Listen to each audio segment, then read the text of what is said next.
would be a great time to get off Sam Darnold. He balled the hell out. End of quote. Look, I'm not saying the rap that he hadn't shown up well in his biggest games was unfair. He hadn't, but he absolutely did yesterday in beating back the Rams. The guy played the best game of his life, in the biggest game of his life, on the biggest stage of his life, and he is headed to the Super Bowl for the first time. Sam Darnold will play in the Super Bowl before Lamar Jackson and Josh Allen will. And no, Seattle didn't beat the Rams because of their vaunted defense, and Darnold was just some passenger on the bus. He was driving that rig yesterday. The defense didn't bail him out. He bailed them out.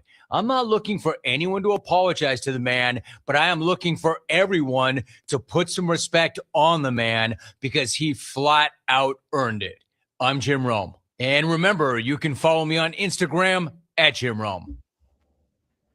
While retinitis pigmentosa takes Mark's vision, his family gives him hope, whether at the family business or at home with his wife and sons. He knows he's not fighting alone. For 50 years, the Foundation Fighting Blindness has funded research into treatments and cures for blinding retinal diseases, providing hope to people with vision loss. And for Mark, winning the fight means being there for his family. The Foundation Fighting Blindness. Together, we're winning. Help us end blinding diseases at fightingblindness.org. The most beautiful time of year is upon us. Tax season. And Tax Slayer is here to help you file with 100% accuracy for your maximum refund. Guaranteed. Tax Slayer even has support from real U.S.-based humans if you have any questions along the way.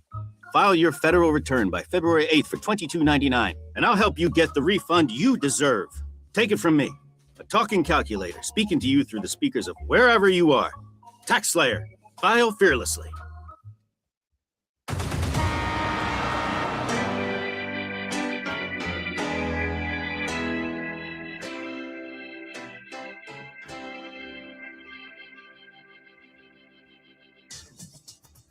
Now, from Wichita's most listened to sports radio, 97.5 and 1240 KFH. This is Sports Daily.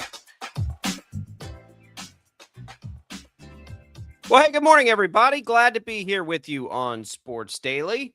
Jacob Albrock, TJ Cleveland, Max Power producing. Still riding high with his New England Patriots back in the Super Bowl. Patriots, Seahawks, couple weeks.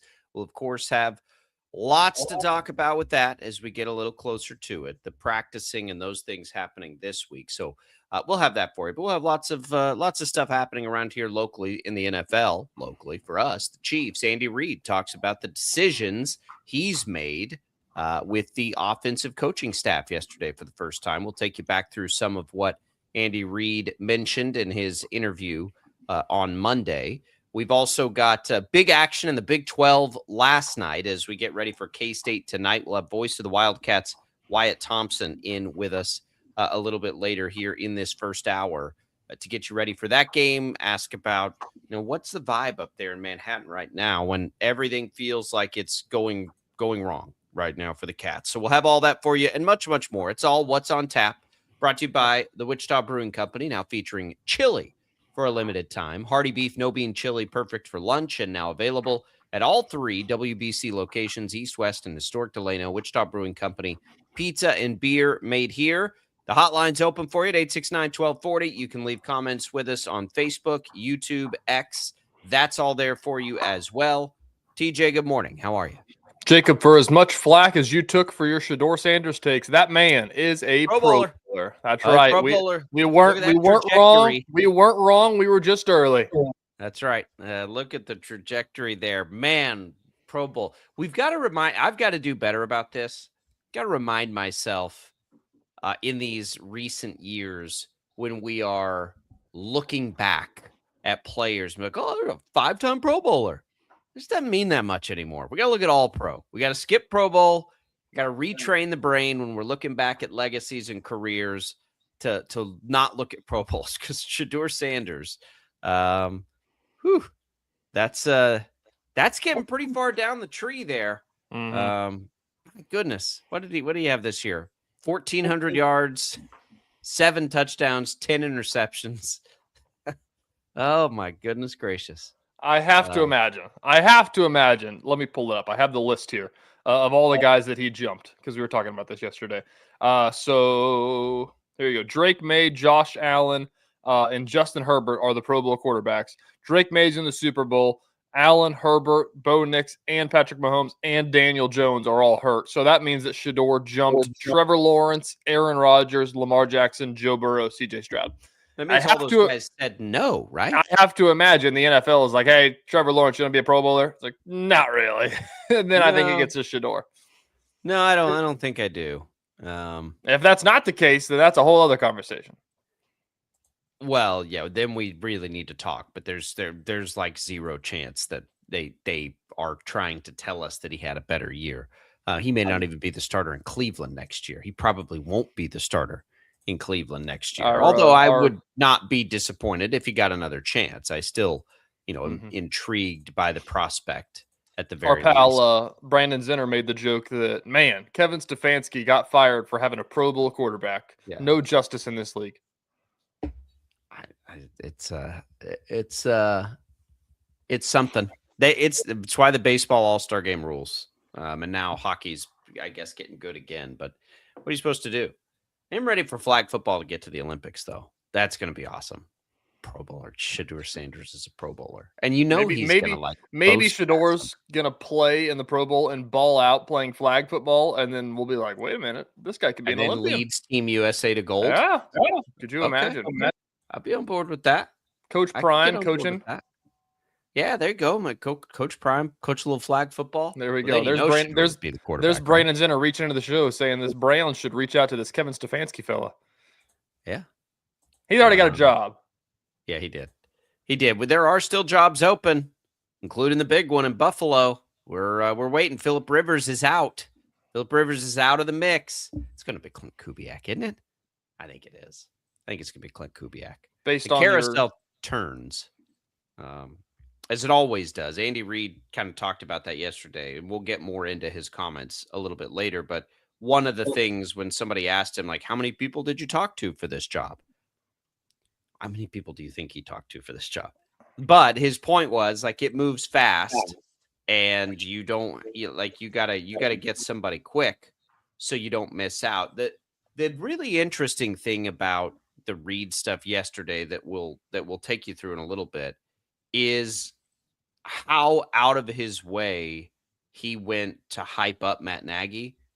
But what I hadn't really thought about was the dynamic Andy Reid has to face now of, I mean, he didn't fire Matt Nagy, but he fired Matt Nagy, and now stumping for him to get a head coaching job. But he also said this was in the plan for a long time. He wanted him to be able to branch out on his own. And it's a real weird dynamic there. And I get it. I get Andy Reid loves all those guys, and I believe that. But it is a little stranger just on those. I kind of had the impression that Nagy was just ready to go do something else. But I don't think it was solely that. I think the Chiefs were also ready for him to go do something else. Yeah, that's why, I mean, they talked about it. Like somebody asked the question of, when did you determine it would be best to have a mutual parting? Like it wasn't just Nagy saying like, I want to go be a coach somewhere else. It was the Chiefs also being like, the contract's up. Like, but Andy Reid sitting there having to make it sound like it was something he was doing that was good for Matt Nagy was a weird dynamic I did not expect as I listened to that yesterday.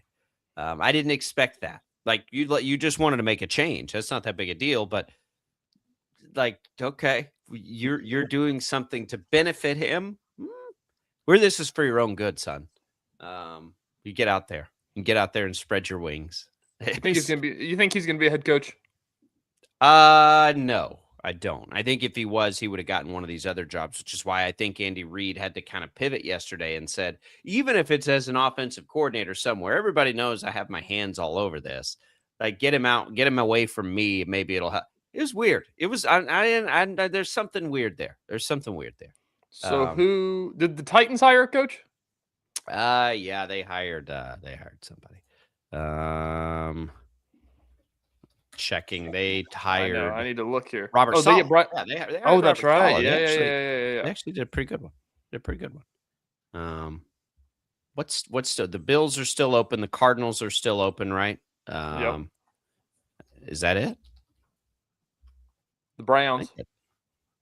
Yeah, the Browns. Who's gonna take the Browns job right now? Goodness. You get to coach a Pro Bowler. Come on. That's true. That's true. You inherit a Pro Bowl quarterback. Sorry. That's a completely different job than it was last week. Apologies. Completely different job than it was this time yesterday.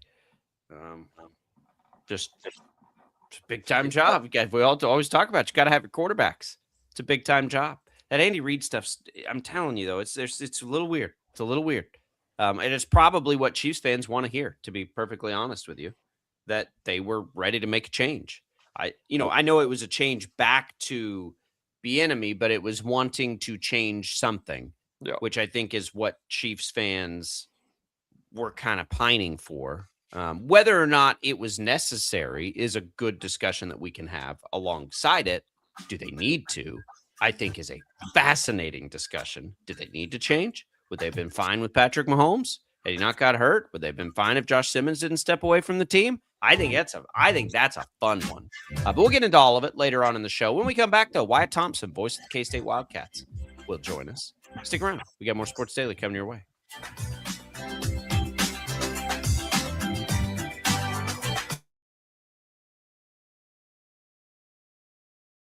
Lightning, hail, tornadoes, flooding. It's the worst of severe weather, and it's coming. Spring brings warmer temperatures, but also dangerous weather conditions. Stay up to date day or night with the Storm Team 12 weather app. You'll get accurate forecasts, so you can plan ahead and stay safe, no matter the weather. Download the Storm Team 12 weather app, brought to you by Stutzman's Greenhouse. The future of television has arrived. Next Gen TV is here with stunning video, movie theater quality sound, enhanced voice clarity, and interactive features, all upgradable for the future. Learn more at watchnextgentv.com.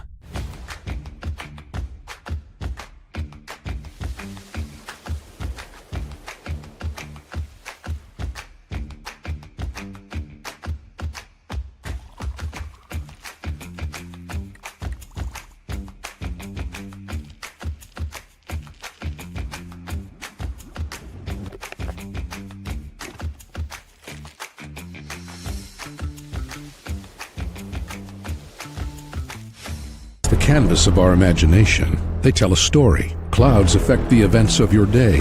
Sometimes they growl, sometimes they inspire, but they're always the messengers of nature's mood, written in the sky. Storm Team 12 understands the language of clouds. We're dedicated to decoding their message, so you know what to expect. Behind every cloud, there is a story waiting to be told. Trust Ross Jansen and Storm Team 12, alerting you first to the impact on your life. We are following a breaking update. Every day, all day, stream the stories that have you talking near and far. Whoever is behind the wheel of this bus is not stopping. From hundreds of local reporters and meteorologists spanning the country. Chaos here this morning at the UW campus. Search LNL for the all-new Local News Live streaming app.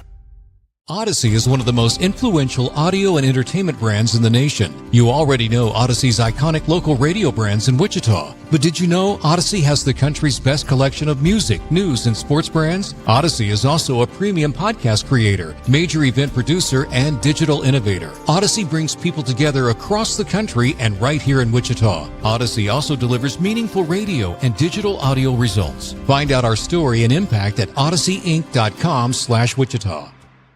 Make yourself known now. 831001 in traffic pursuit. Oh my God, here. Investigate TV Plus begins with real people. We investigate stories that impact you and inspire change every day. Something is broken. Real problems. Why are they hiding it? And real solutions. My daughter was dying in front of me. What was your reaction when he said that? Investigate TV Plus, weekdays at 3:30 p.m. on KWCH. Sometimes people tell us, I don't get it, it's just tea. But let me tell you, we are so much more than just tea. With 20 plus flavors of sweet and unsweet iced tea, the possibilities are endless. Come on in and try them all for free to find your favorite or get us on the go for your busy lifestyle. And don't miss happy hour every day. So the next time someone tells you it's just tea, tell them to come by and find out why we say drink tea, be happy. Jim Rome here, lighting up your afternoons on The Jim Rome Show. Catch me starting at 2 on Wichita's #1 sports radio, Kansas Fan Headquarters, 97.5 and 1240 KFH.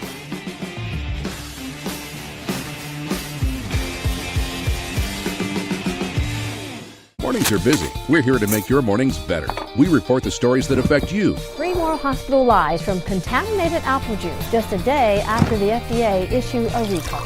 We're here to make your mornings better. Closing east and westbound lanes of K96 for repairs. With 12 News, you're prepared for your whole day. Scattered thunderstorms across the state into the afternoon. Stay a step ahead with 12 News this morning on KWCH and KSCW.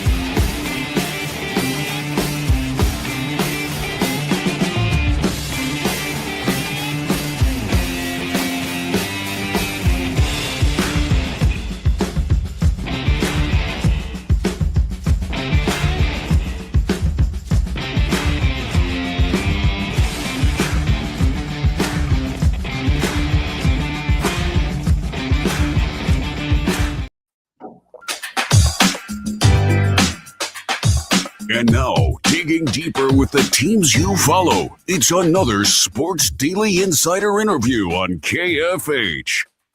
And welcome back in, everybody. We are joined by the voice of the K-State Wildcats, Wyatt Thompson. Wyatt, as we get you ready, say thanks to Prairie Fire Coffee for keeping us fueled up, heated up. Were you up late last night? Not that late. Arizona, BYU, though, is a Big 12 honk. That was a good one. BYU tried to make the comeback late. I kind of liked BYU yesterday. Glad they made it close. That was a fun one. It was. I actually, Stan and I were watching it. We're in frigid Morgantown right now, getting ready for the game tonight. And I have to admit, I kind of, at 19 or 17 points, I kind of dozed off for a few minutes. Yeah. I wake up and the race is on. BYU's hitting all kinds of threes. It was an incredible game, really. You just have to like Arizona's team, right? Stan and I were talking a while ago. You got Koa Pete, who's one of the top 5 freshmen in the country. And let me pull up that box score real quick. Last night, he only took 8 shots. Why? Braden Burries went crazy. They're so Jaden fast. Bradley went crazy. They're so fast. It's Yeah. wild how explosive they are. They kind of remind me of Houston last year, like defensively and athletically, but with maybe a little more offensive juice. Maybe not quite as good defensively, but man, they just jump off the screen at you. Yeah. And one thing, too, that I would point out about them is I've been a big fan of Bradley's for a long time. I think everybody understands he's one of the best point guards in the country. But they showed a graphic on the broadcast last night against top 25 competition.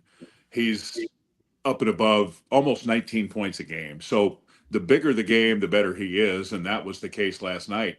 He finished with 26 last night, made 10 of 15 shots. So they have a great mix of youth and experience.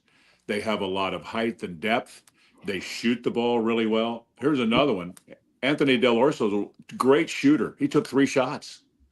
So they do have a lot of depth, and I think it played out last night. BYU, I've been going there a long time. That's one of the hardest places to play in the country. And for the most part, until they started raining threes, the crowd wasn't much of a factor in the middle part of the game. The gym is ginormous out there in Provo. Let's talk and try to diagnose the Cats. So what's going on with them? We'll talk Sunflower Showdown. It was always going to be swimming upstream a little bit, with all the injuries that K-State had and the role that KU'd been on. No Darren Peterson in the game. Vegas said it was going to be, 4.5 points, I think, Jacob, something like that. They kind of predicted a close game, but it was always going to be swimming upstream, right? Yeah, it was. And I think K-State, even though they were swimming upstream, they were still in it with 7.5 minutes to go down 4. And then everything kind of just went downhill from there. I think once they got down into, that 12, 15-point range, I think the effort probably waned a little bit. KU took it to another level, which they usually do. And the next thing you know, you've got an 86-62 game. And I think that was the most disappointing thing for Coach Sang. And he mentioned that on our post-game show, and actually called out a couple of guys during his press conference after visiting with Stan and I. Yeah, K-State's shorthanded. They clearly have, some issues, but I think he did not like the effort in the last, I'll say 5 or so 6 minutes of the game. And give KU credit.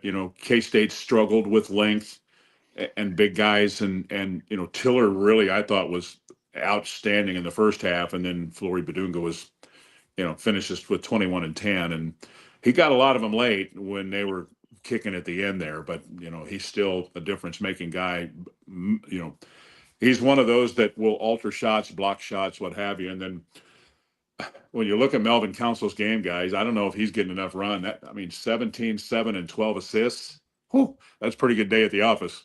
Yeah, they're still learning how to play too. Yeah. Like I think they're still growing, and probably by the end of this thing we'll catch Arizona and BYU.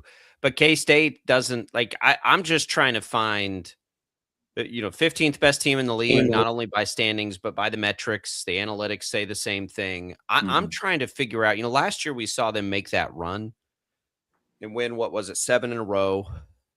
I don't know where that's coming from this year, Wyatt. They can't play any defense. And Haggerty can score 30, and I'm not sure still how much I like what they're going to be able to do, because they can't stop anybody right now. Well, that's exactly right. And I mean, if you look at KU's numbers, they shot 53%. They were 20 of 24 at the free throw line. In the paint, it was 46-18. I mean, that's pretty much getting overwhelmed, isn't it? I mean, and then you look at some of the other numbers. I mean, second chance points, 21-11 for KU there.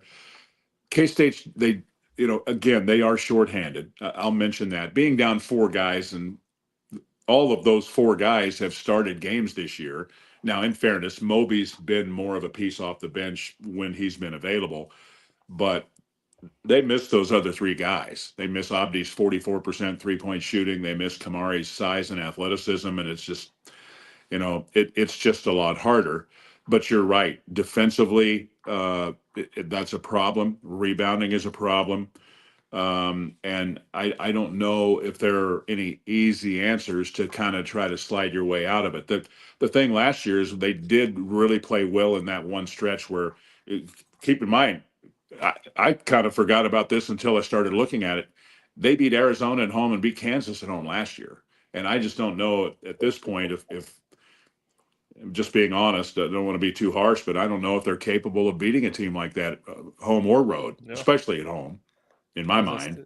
Yeah, the rest of this stretch, we talked about it yesterday on the show. The Ken Palm does the predictions and everything like that. Yeah. I mean, you look at Cincinnati at home and West Virginia at home are the only 2 that they give them a slight edge in, basically, because that's just the Big 12, honestly. That's all you can really do whenever you're in a skid. You're going to skid pretty hard in the Big 12. To be fair, though, we haven't talked since that Utah win earlier in the week either. That's one that's interesting because you look at it, and Utah is one of the teams down there at the bottom as well. You win by 3, you almost let it slip away late. Is that, a litmus test to see where they are? Do you think that they played well and got the win, or do you think that they played just well enough and got the win? Well, maybe a little of both, but I think the thing is that Utah, like K-State, is towards the bottom of the league, but they have their moments. Those guards are really good. Terrence Brown was really a difficult stop for K-State, but he is for everybody. I mean, he's 23 points a game. You look at the top scorers in the league, and it's not necessarily in this order, but it's kind of been this way. You've got PJ Haggerty, AJ DeBonsa, and Terrence Brown. So he's a really good player. It was great to win that one, just to give them a taste of it in the league, because, it's hard when you're 0-5, right? And to find a way to win when you were 4 guys down, that was the first time where they played without all 4 guys. You could just see it. There was relief and joy in their faces when we left the arena. But then you get into those upper crust teams again that have a lot of size and what have you, and you get to get on the struggle bus again, honestly. Wyatt, before we talk about football and that schedule release that we saw last week, on basketball, look, none of us can predict the future. We don't know what's going to happen with Jerome Tang, but I guess the question becomes, what needs to change in the approach one way or the other? Because I have to imagine K-State somewhere at worst near the middle of the league in the resources they've put into basketball. I'd guess it's probably even higher than that, honestly. But it hasn't worked, and it's been that way now for 3 years. We've seen big time portal classes come in, and it just is. So what can change in the approach to that? Is there a common denominator, do you think, in putting these things together the last few years? Well, it's a great question because, it has been, a tough couple of seasons here. K-State won 16 games last year. And if you get to looking at what's left, and they're 10-10, you could argue that it's going to be hard to get to that. And so there's a lot of consternation in Wildcat Nation. We all understand that. And I'm in agreement with you, Jacob. They have done a good job, probably better than most would perceive in having NIL money and bringing in, a PJ Haggerty, and before that, Coleman Hawkins and Arthur Kaluma and Tyler and those kind of guys. And it just, it's not been as good as we've wanted it to be, right? So I'm sure that they're looking at everything to try to get the thing turned around and be better. I don't want to just quit. We've got quite a bit of season left. I hope that they can maybe get a little bit better, but I don't know that will be the case. So then if you're looking even farther out than that, that's probably, not trying to be funny, but that's a little bit above my pay grade. And you've got a coach with an $18 million buyout. And so, frankly, there are not any easy answers out there. They've got to be better at identifying talent, than getting talented players in here. It's all about results, right? And the results haven't been quite what they wanted. That's a pretty obvious statement. Yeah, why we tell people all the time that, we don't get any joy from them losing either. Our jobs get better the more that they win. Let's switch over to football. The schedule release came out last year. I have a feeling I know what you're going to say, is that nobody has any idea because every single team is going to be different that they're going to play next year. But on paper, as a guess, it looks favorable. I don't disagree with that in any way. I'll be honest. When I first saw the schedule, first of all, there's no Tech, right? There's no Utah. There's no BYU. Yeah, that's the top 3 teams this year. Yeah, and so you have to like that. Now, if you look a little closer, okay, most people aren't going to look at Houston at home and say, "Oh, that's going to be a hard game," but it's going to to be a hard game, don't you think? Sure. Yeah. They're the only they're the only team on the schedule, I think, that has a quarterback and a coach returning. Yeah. And with that said, going back to the way you led into that, what do we think Arizona State will be? I would happen to say if they get quarterback play, they'll be darn good. If they don't, they'll be just okay. The wild card in this group, as far as I'm concerned, is Oklahoma State. They hit the portal so hard. They have a new coach. They've got a quarterback that was successful at North Texas. You got a coaching change at Iowa State. Arizona, don't you think they'll be pretty good? I don't know. I don't know. I have no idea. I know is preparing for those guys. It just seemed like they had lots and lots of depth with offensive and defensive players, but in particular receiver. They probably had as much receiver depth as any team that I've kind of tried to prepare for. And maybe that's, stretching it a little bit, but I think they do have talent. But you got to go back to that first thought. No Utah, no BYU, no Texas Tech. You got a shot, man. If everything plays out the way you want it. It feels to me like Tech, we can probably expect pretty big things from next year because of what they've done in the portal. BYU, just because they're as consistent as it gets, and outside, and K-State, honestly, because of Avery Johnson's return. Other than that, how does anybody know anything about the league? I have no clue. Sure. Let's sit here on January 27th and give you a real good take on Kansas football next year. Nobody knows that. We don't know who's playing quarterback. Right. Yeah. It's sort of like, and they could be fine, like but I'm with you guys though. Like I want to be excited about it because I want to be excited about K-State football because I want to wash the taste of this past year and just fire into a scenario where we're in a 16-team playoff and a couple of teams out of the Big 12 are making the playoff. And it's not that hard to even take off our rose-colored glasses here because we all have a vested interest in their success and say, guys, I could be in the playoff next year. Yeah. I mean, it's really true. I mean, you don't know. I mean, I go back 2 years ago when Arizona State was picked dead last and won the conference. So all things are possible nowadays. You talked about Kansas. You can say what you want about whether they have a quarterback or not, but if they have a quarterback who's above average, did you notice they got Andy Koltenicky back? Yes. You got to think that will have an impact, don't you? And are we really going to pretend like we all didn't think Dylan Edwards was going to be a massive impact maker last year before he got hurt? Does that change? No. Yeah. And so I think you could make cases like that with maybe not every team in the league, but some of the ones that we think are going to be pretty good. Again, I think that wild card is OSU. Mm-hmm. Would you predict them to be a bowl team as an example? They got a 5-star transfer quarterback. Absolutely. Yeah. You know, an NFL draft prospect playing quarterback for him now. Yes. And going through a year where back-to-back years where it was just major struggles to even be competitive at times. That's the interesting thing. But they really hammered the portal. Didn't they have like 60 guys right at it? Yeah, a whole new team. Colorado's got 40-some. You have no idea what they're going to be like. They've always been a team that is just going to every once in a while make one of those runs, get a big donor year, and go put together a crazy roster. My favorite part of the schedule that people aren't talking about as much because it's not a conference release. We kind of knew about this one, but I feel like there's a big chunk of irony that Willie Fritz scheduled these games a long time ago, and now Tulane's on the schedule coming off of a college football playoff run. That was the Group of 5 team he scheduled. Now they were in the playoff last year. Well, Willie's we all know what Willie Fritz has done over the long haul in his career. He's just been a winner everywhere he's ever been, and I knew when they hired him that it wouldn't take long for them to get better, but for them to be a bowl team in year 2 is pretty remarkable, and I don't think they're slowing down any. They're getting really high level players. It's interesting too.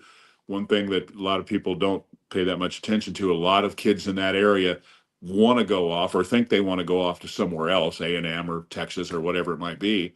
Some of those kids, when it's all said and done, in a year or two, come back to UH, and they're pretty high-level players too. So he's building it pretty quickly. Wyatt, we'll hear you on the call tonight out in West Virginia. Thanks for waking up early with us. It's a 7:30 tip time. We'll have you guys in plenty of time for some pregame coverage before that. Look, at West Virginia is not easy, but it's far from the most difficult scenario this year in the Big 12. Maybe this is the one where the Cats play a little better.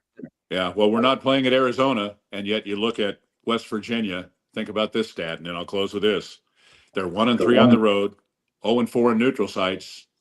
At their home arena, 12-0. Pretty good there. Including a win over Kansas 2 weeks ago. That's right. Correct. Yeah. Well, they play hard.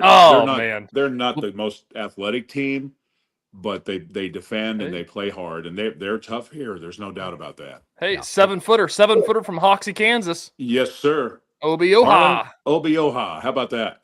We're devastated he's not a shocker, Wyatt. We'll be perfectly honest. Should be maybe, huh? Yeah. That was a tough one. All right, Wyatt, we'll listen to the call tonight. We'll catch you then. Thanks for being here. You got it. Thanks, fellas. Appreciate you. Voice of K-State Wildcats, Wyatt Thompson joining us here on Sports Daily. I'm so mad that he's not a shocker. Get a good look at him at the tournament in Wichita. The planets are aligning for us. And West Virginia. Get out of here. Go back to your own part of the country. West Virginia. Speaking of recruits, while we got a minute here, have you seen the stuff with the Illinois kid, Keaton Wagler? Scored 46 for Illinois, and they beat Purdue last week. Yeah, somebody sent something. True He's freshman, from Shawnee he's Mission from Northwest. Kansas He wasn't City even area. wasn't even the best player on his team. We saw him in Coke Arena in the state tournament. He had 2 Power 5 offers: Illinois, Minnesota. Next best offer, Wichita State. Man, too bad we couldn't get him. Have you seen Eli Shetler at Drake? Yeah, he's playing real too. He's had a couple games where he's gone 25 plus, I think. That's a future shocker down the road. Drake to Wichita State's probably a jump, something to watch. I had a buddy that was following him, asking me if I'd seen it. And I was like, no, I haven't seen it. I went and looked. I was like, dang, he's playing. He's playing. He's playing really well. All right, we'll come back. Let's talk about Andy Reid, Eric Bieniemy, Matt Nagy, all the things Reid talked about yesterday when we were talking.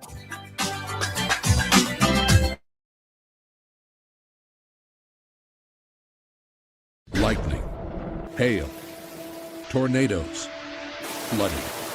It's the worst of severe weather, and it's coming. Spring brings warmer temperatures, but also dangerous weather conditions. Stay up to date day or night with the Storm Team 12 weather app. You'll get accurate forecasts, so you can plan ahead and stay safe, no matter the weather. Download the Storm Team 12 weather app, brought to you by Stutzman's Greenhouse. The future of television has arrived. Next Gen TV is here with stunning video, movie theater quality sound, enhanced voice clarity, and interactive features, all upgradable for the future. Learn more at watchnextgentv.com.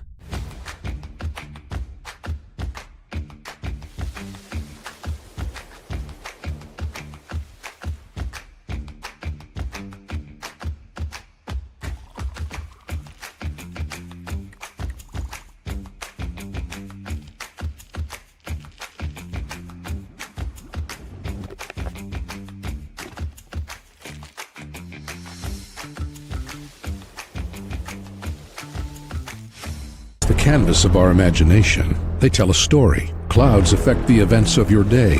Sometimes they growl, sometimes they inspire, but they're always the messengers of nature's mood, written in the sky. Storm Team 12 understands the language of clouds. We're dedicated to decoding their message, so you know what to expect. Behind every cloud, there is a story waiting to be told. Trust Ross Jansen and Storm Team 12, alerting you first to the impact on your life. We are following a breaking update. Every day, all day, stream the stories that have you talking near and far. Whoever is behind the wheel of this bus is not stopping. From hundreds of local reporters and meteorologists spanning the country. Chaos here this morning at the UW campus. Search LNL for the all-new Local News Live streaming app.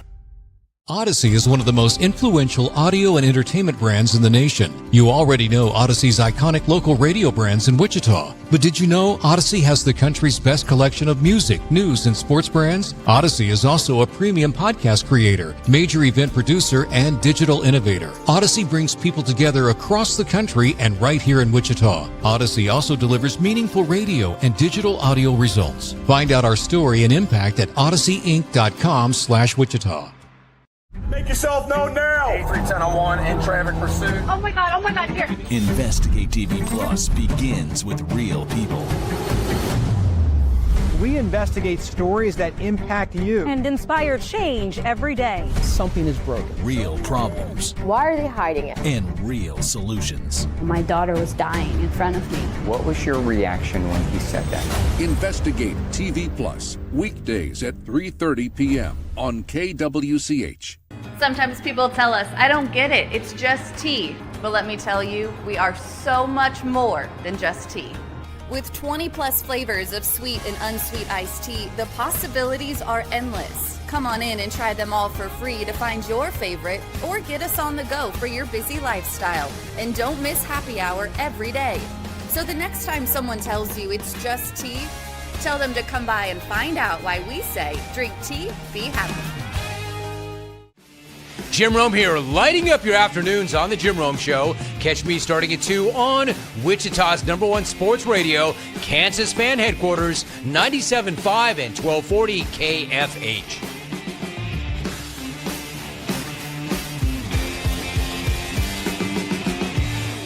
Mornings are busy. We're here to make your mornings better. We report the stories that affect you. 3 more hospital lies from contaminated apple juice just a day after the FDA issued a recall. We're here to make your mornings better. Closing east and westbound lanes of K96 for repairs. With 12 News, you're prepared for your whole day. Scattered thunderstorms across the state into the afternoon. Stay a step ahead with 12 News this morning on KWCH and KSCW.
Welcome back in, everybody. It is Sports Daily here. Jacob Albrock, TJ Cleveland, glad to be with you. Thanks to Crestview Country Club for being a great supporter of the program. Give Crestview a call. Great time to look into those memberships in sort of this golf off season. That's when you're going to get the best deal up there. And it's not all about the golf. They have all kinds of great facilities, tennis, great pool, great dining room, great bar, all that good stuff. And they have different memberships for all your different kinds of needs. So give them a call. Tell them we sent you here from Sports Daily. We come back in, TJ. Good stuff there with Wyatt Thompson. If you missed any of it, you can go back and listen on the Odyssey app. It's going to be tough. It's going to be tough tonight, but you'll hear Wyatt tonight on right here on KFH. Coverage begins at 6:30. All right. We'll spend some time with this today in the Chiefs. Yesterday, Andy Reid talked about the change, basically exclusively about the coaching changes that they made. And there was a tone set right out of the gate, I think, TJ, that has me a little curious. It's this idea that Matt Nagy's plan was always to leave the Chiefs after this year. It was just that picture was painted a lot. Like, yeah, Nagy was always going to leave because we know if he's going to get a head coaching job and he's going to do this, he's got to get somewhere and do something maybe a little different. But I mean, I don't buy that for a second, right? Matt Nagy's interviewing for head coaching jobs now. And do you really think had the Chiefs made another Super Bowl or made a deep playoff run that they would have just had this mutually agreed upon date where he's looking for something else? No, come on. I don't buy it. I mean, I am with you. To play devil's advocate, though, Eric Bieniemy won a Super Bowl and had the best offense in the National Football League and then left and said, I want to be a head coach and I'm not going to do it in Kansas City. I need to go be an OC somewhere else to prove it. And he was right. Was right. But I think that they're trying to use that in this situation. It's not the same thing. It's not. They're trying to make it. Maybe like Eric after Bieniemy was interviewing for head coaching jobs for what? At least 3 years. That's the thing, is that if Nagy was going to go be a head coach, he would have been interviewing before this time around. Like, I think that maybe back after the sputters halfway through the season, whenever there was a skid going on, then I think it was just like looking at him like, listen, man, it's over. Like, start lining up those interviews. Like, we're going to change something up. And I think I think it happened at the end of the year. I think they didn't get where they wanted to get. I think they have to do a quick evaluation. I do think that you can have the conversation of like, hey, we're going to make a change, but at the same time, we're your biggest advocate. Let's find you something. Let's get you a head coaching job if we can. But we're going to make a change. We have to. And I, look, this is a professional business. These guys have been around the block. They all get it. Like, the Chiefs had to do something. The offense has not been what it's needed to be for at least 2 years, maybe even 3. And that's under Nagy's watch. Like, what's Andy Reid supposed to do? Now he's got his guys back and he's going to defend him and stump for him. And I get all of that stuff. And maybe Matt Nagy does deserve another chance. He probably does. but I don't buy the mutually agreed upon parting of the ways. Like, why would anybody not want to coach Patrick Mahomes, right? Like, why wouldn't it? I just don't buy that for a second. Rick chimed in on YouTube and said Nagy's going to Philadelphia. It's almost a done deal. I have seen they're down to maybe Nagy and Dable. They keep getting turned down for that job. That would be a bold move. You go to Philadelphia, you turn that offense around, you'll be a head coach real quick. That's a bold move, though, because it's a little dysfunctional there right now. You got an aging wide receiver room a little bit. You've got a quarterback that is good at some of the things that he does, but not as good maybe as his reputation and some of the other things. That'd be a bold move to go there to Philadelphia if that's where Nagy ends up. It's interesting. I mean, if that happens, that to me is the Bieniemy move. Basically, I think that's going, and because he wants to be a head coach, doesn't want to be an offensive coordinator, but you're going to get hired a way better in a good offense in Philadelphia than you would in a good offense in Kansas City. I don't think that the situations are the exact same. They're not. Bieniemy was the OC of what was the league's best offense every year, and couldn't get a job.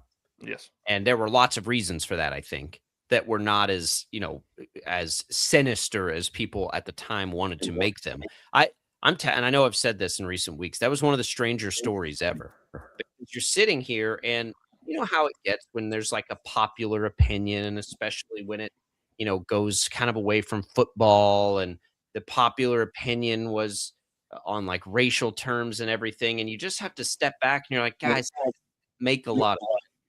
Like the NFL's hiring minority coaches that aren't Eric Bieniemy. Are they hiring enough? We can have that conversation, but it doesn't seem like that's the reason Eric Bieniemy's not getting jobs. Like, and then we kind of saw the arguments with Mahomes on the sidelines, and he's hard-nosed, and I'm like, maybe he's a terrible interviewer. Maybe that brash style doesn't go over well with an owner. Whatever it was, he steps away. Didn't work.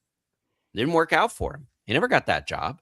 And in fact, it took him a few years to kind of work his way back to being back in good graces this year for the work he did in Chicago. But sometimes it's not that simple, I guess. Like it wasn't that simple for Bieniemy. He was the OC of one of the league's best offenses every year. Matt Nagy has not been the OC of one of the league's best offenses. No. He's been the OC of an offense that we all feel like has underperformed for the last 2 years. That's not the same thing. He's not a head coach because probably people are like, well, yeah, you had Mahomes and you had all these guys, and that offense wasn't that good the last 2 years. So I do think this is a good thing for Nagy. I mean, it's a risky thing for Nagy, but I think it's a good thing for Nagy to be able to go do something else because because maybe it's a situation, TJ, where he doesn't have enough say with Andy Reid in the room. And he feels like, you know what? Like, I got to get the hell out of here. Because I know we got to do something different, and he won't. I mean, there's 1,000 different reasons. I give Andy Reid a lot of credit for defending his guys that way. There's a lot of coaches that wouldn't do that, and Andy Reid does. That's why everybody likes to play for him, coach for him, all those things. But I don't buy it. I don't buy that this was mutual. I buy that the Chiefs are ready to make a change. I think so. I think that I think that you can play the hypothetical of what if he didn't want to leave? Would the Chiefs have said? Would the Chiefs have interviewed him again? I don't think that there was ever. If the Chiefs had the opportunity of Bieniemy sitting in front of him and Matt Nagy sitting in front of him, like I think that Andy Reid is more loyal to Bieniemy than he is to Matt Nagy, and so I think I don't know. I mean, I think they probably could have found a way to have them both there, made them like co-offensive coordinator or something. I guess it is a different look. It's a different job. You're not the same offensive coordinator there that you are other places because Andy Reid, and he said this yesterday, like his hands are all over it. It's what he likes doing. He's not going to not call plays. By the way, I don't want him not calling plays. I don't want somebody else calling plays. Andy Reid's been to 5 Super Bowls in 8 years. I would prefer that he's the one calling the plays. Now, does he need to change the playbook? Yes. But I want him in that, like he's been very successful in that role. Now in 2 different places, Philadelphia and Kansas City. They're not going to go hire some Mike McDaniel off the street to come in and revolutionize Chiefs offense. It's been plenty good. It needs a tune-up. That's the part that I think that we've been talking about. It needs a tune-up, and it needs whatever that means. If that needs a new playbook or something, I'm not sure exactly what the tune-up is, but that's what people, well, I don't know if people, us, I guess, when you bring back Eric Bieniemy, you're going to bring back the same playbook that you've had. I can't imagine that playbook has changed a ton.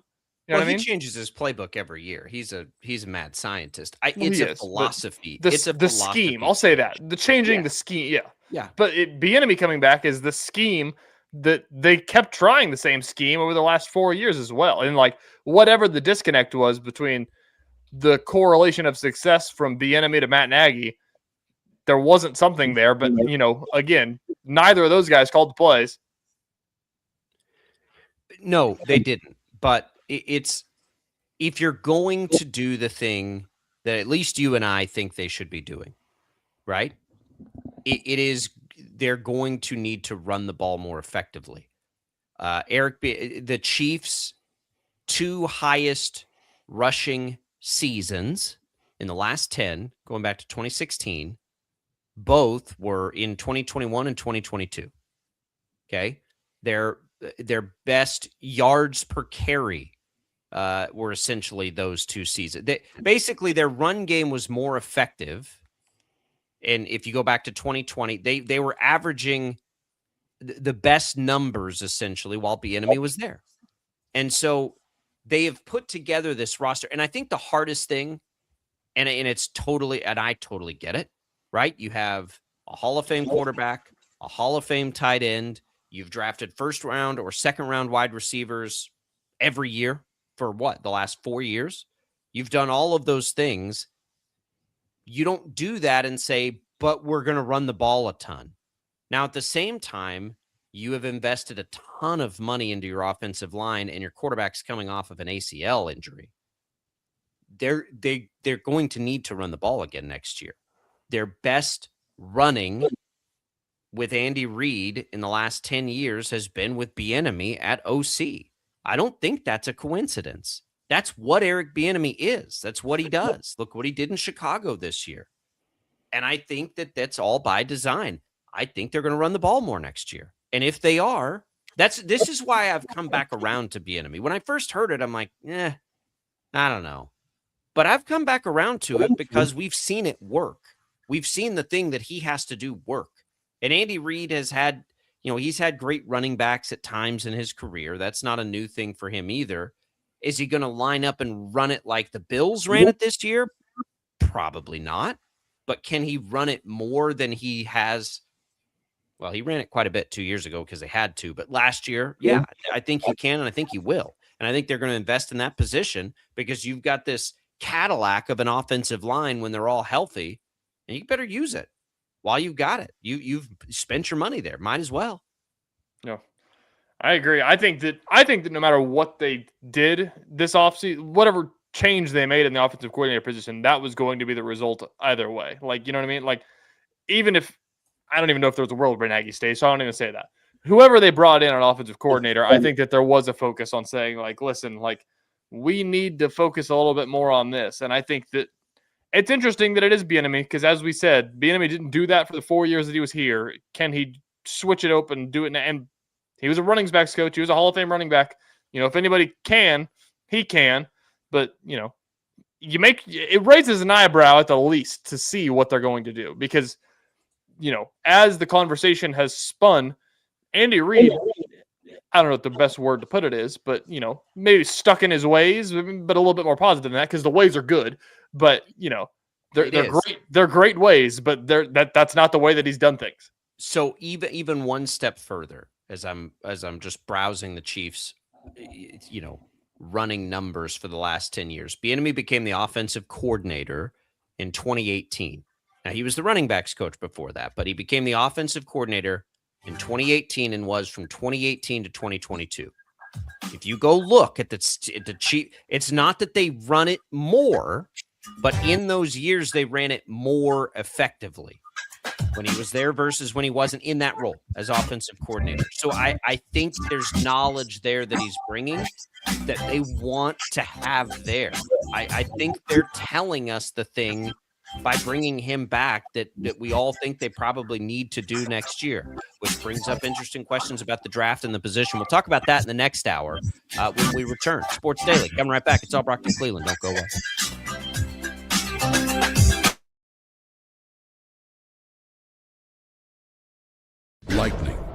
hail, tornadoes, flooding. It's the worst of severe weather, and it's coming. Spring brings warmer temperatures, but also dangerous weather conditions. Stay up to date day or night with the Storm Team 12 weather app. You'll get accurate forecasts so you can plan ahead and stay safe, no matter the weather. Download the Storm Team 12 weather app, brought to you by Stutzman's Greenhouse. The future of television has arrived. Next Gen TV is here with stunning video, movie theater quality sound, enhanced voice clarity, and interactive features, all upgradable for the future. Learn more at watchnextgentv.com.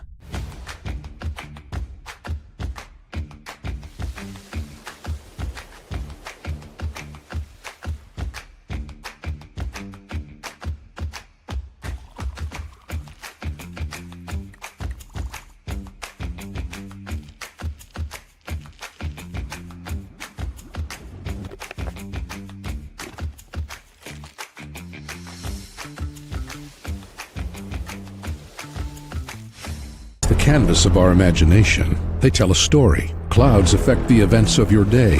Sometimes they growl, sometimes they inspire, but they're always the messengers of nature's mood, written in the sky. Storm Team 12 understands the language of clouds. We're dedicated to decoding their message, so you know what to expect. Behind every cloud, there is a story waiting to be told. Trust Ross Jansen and Storm Team 12, alerting you first to the impact on your life. We are following a breaking update. Every day, all day, stream the stories that have you talking near and far. Whoever is behind the wheel of this bus is not stopping. From hundreds of local reporters and meteorologists spanning the country. Chaos here this morning at the UW campus. Search LNL for the all-new Local News Live streaming app. Odyssey is one of the most influential audio and entertainment brands in the nation. You already know Odyssey's iconic local radio brands in Wichita. But did you know Odyssey has the country's best collection of music, news, and sports brands? Odyssey is also a premium podcast creator, major event producer, and digital innovator. Odyssey brings people together across the country and right here in Wichita. Odyssey also delivers meaningful radio and digital audio results. Find out our story and impact at odysseyinc.com/Wichita. Make yourself known now. 31001 in traffic pursuit. Oh my God, here. Investigate TV Plus begins with real people. We investigate stories that impact you. And inspire change every day. Something is broken. Real problems. Why are they hiding it? And real solutions. My daughter was dying in front of me. What was your reaction when he said that? Investigate TV Plus, weekdays at 3:30 p.m. on KWCH. Sometimes people tell us, I don't get it, it's just tea. But let me tell you, we are so much more than just tea. With 20 plus flavors of sweet and unsweet iced tea, the possibilities are endless. Come on in and try them all for free to find your favorite, or get us on the go for your busy lifestyle. And don't miss happy hour every day. So the next time someone tells you it's just tea, tell them to come by and find out why we say, drink tea, be happy. Jim Rome here, lighting up your afternoons on The Jim Rome Show. Catch me starting at 2 on Wichita's #1 sports radio, Kansas fan headquarters, 97.5 and 1240 KFH.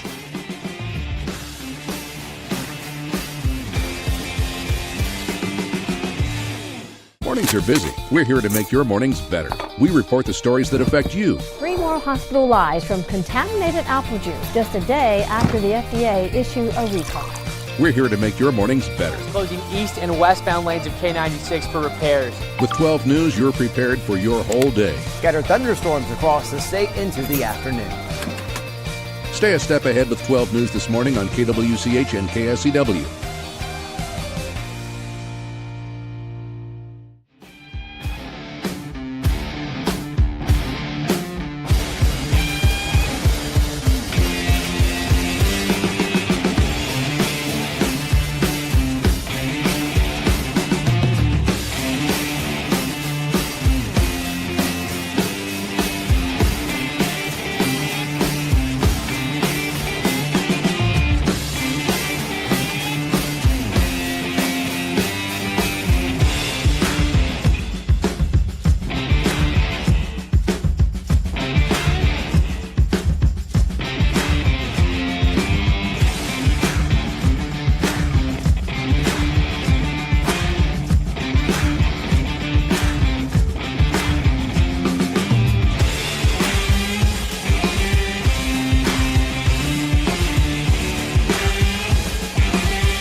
Now, from Wichita's most listened to sports radio, 97.5 and 1240 KFH, this is Sports Daily. All right, welcome back in, everybody, to Sports Daily. Jacob Albrock, TJ Cleveland here. Another hour for you incoming. Looking forward to chatting it up with you. You can join the conversation. Your thoughts on the Eric Bieniemy hire, Andy Reid's comments on it. Welcome at the KFH hotline, 869-1240. You can also leave us messages on Facebook, on YouTube, on X. You can leave us voice messages through the Odyssey app. Thanks also to those watching us on 12 News Connected. We will be wide open this hour. We've got to get more into, what we heard from Reid and what it maybe means for the Chiefs offseason. Want to talk about that a little bit. We've got a new AP Top 25 we haven't talked about yet as KU continues to make the climb up the top 25 there, and plenty more. It's all coming for you. It's all what's on tap, brought to you by the Wichita Brewing Company, now pouring the brand new seasonal Bach Lager. Bach, yeah, a cold beer that'll give you a warm feeling. Bach Lager available at all three WBC brew pubs, east near Central and Woodlawn, west at 13th and Tyler, and in historic Delano at Handley. Wichita Brewing Company, pizza and beer made here. Jacob. Yes. I've got headlines for you. Can we make that a thing real quick? Let's go. Headlines that I probably missed overnight. Yeah, we could probably get a little voiceover for that. We could make that something. These really aren't headlines. These are just kind of good tidbits from yesterday. Shehan Jayoraja, the CBS sports guy, tweeted out he was looking through the Patriots roster, and apparently they have a guy who played for Friends University. Yes, and it turned into a big discussion about Friends University. That's a thing? What the hell is that? Mr. Farms Jr. on the Patriots practice squad. We actually had video of him. We ran that yesterday on 12 News. Really? That's speaking incredible. to a class last year. But yeah, he got added to the practice squad. So he's there. That's a pretty cool story. There you go. Next up, we haven't spoken about the Dabo Swinney situation since that all happened. Yesterday, it appeared that the player, in reference of all the transfer stuff everything that was going on, he was on the roster already because he was an enrolled student and everything. So they put him on the football roster. They have since kept him on the football roster, but instead of his bio or stats or anything, it just says, click here to see his timeline. And you click it and it takes you to the Dabo Swinney press conference. Oh, man. They are going all in on this tampering. So for those that missed that, Dabo Swinney went on about a 10-minute rant about how this player was poached away and like minute by minute detailing of how Ole Miss tampered and came through. And I agree with you, TJ, when you sent it to me. It was pretty awesome. It was pretty awesome. It never happened. It never happens because coaches don't want to be known as the coaches that feel like they're going to stick it to you if you leave and everything. And everybody wants to play the nice guy. But of course, it's Dabo Swinney that's the one that's going to stand up and say, listen, guys, you're playing against the rules. You can't do that. You can't. I mean, that's the thing that gets what teeth, because and it's a challenge to the NCAA. Like, what teeth do you have? And they're so afraid of lawsuits and everything now, but you have rules still. Enforce the ones that you have. Yes, 100%. If you lose a court battle about tampering, that's an easy one to enforce. I'm not sure you're losing that court battle. I agree. Ole Miss, these coaches, you can't be. And this is part of the thing with Kleiman. This is not a black and white issue. There's so much gray here. I am all for the NIL and player compensation as much as they're worth. Doesn't matter. The market tells us what they're worth. I need help with the portal because I do think it's hard to, unless they're under contract, which in some cases they are, it's hard to imagine telling a college kid they can't go to a school for a better opportunity. That's a hard one for me to grasp as much as I don't like it. This one, coaches can't tamper with players that have already been signed. That's not who doesn't think that's bad? I agree. That feels black and white. My mind goes to how many recruiting, violations we've seen college basketball, college football coaches go through because they reached out to a player when he was 15 years old and they weren't allowed to do that yet. And they just get the book thrown at them. And now it's there are text message proof There's text message proof of coaches texting players and saying, "Hey, come to our school right now," even though you're already enrolled over there. Like we will pay you to break the rules and come here. Yeah, and it's just nobody cares. What? Well, they're all afraid. They're all afraid, and we've gotten to this point in it, and it was coming, and it's taken too long, unfortunately. Like, this should have been able to be handled already. The 5-year plan of this, I think we're getting to a point where that's not going to happen. That was kind of what I always hoped. Like, you got to rip the Band-Aid off, go through the Wild West for just a little bit, and then we'll get there. But until the fear of a lawsuit is taken away, I mean, could you imagine being a lawyer on one of these things? Just to challenge everything. I think it's Dennis Dodd, because great, I guess, former CBS sports writer who always, whenever we see he's like, the real winner here is billable hours. Sure. Everybody's got a lawyer. Yeah, he's right. But like, I just, at some point, like we've got Tommy Tuberville is a senator. Can he not like bring some knowledge to this deal and be like, all right, here's where this does and doesn't make sense. What kind of guardrails can we put in place on this? We can say that you can do whatever you want. You can make a law, make it. We do that all the time. We just pull them out of thin air. You just make the law. I know they do. And not even that, like you said it, like, and this is what everybody's talking about with the Alabama situation in basketball, which I have a headline about that as well. We'll get into that. Like the NCAA runs the college football playoff, runs March Madness. Like the NCAA probably can't tell you can't go play there. You cannot leave and go to school over there. But they can say, if you do, Ole Miss is not getting in the college football playoff. It is like, we can control that. Like, that's what it is. And if they ask why, it's going to say that the games that you played with that player don't count. And that's what they're talking about Alabama basketball. Hey, I know we said that you can't play with that player, but this judge says that you can. Guess what? The judge doesn't decide who gets into the tournament. You can say, sorry, guys.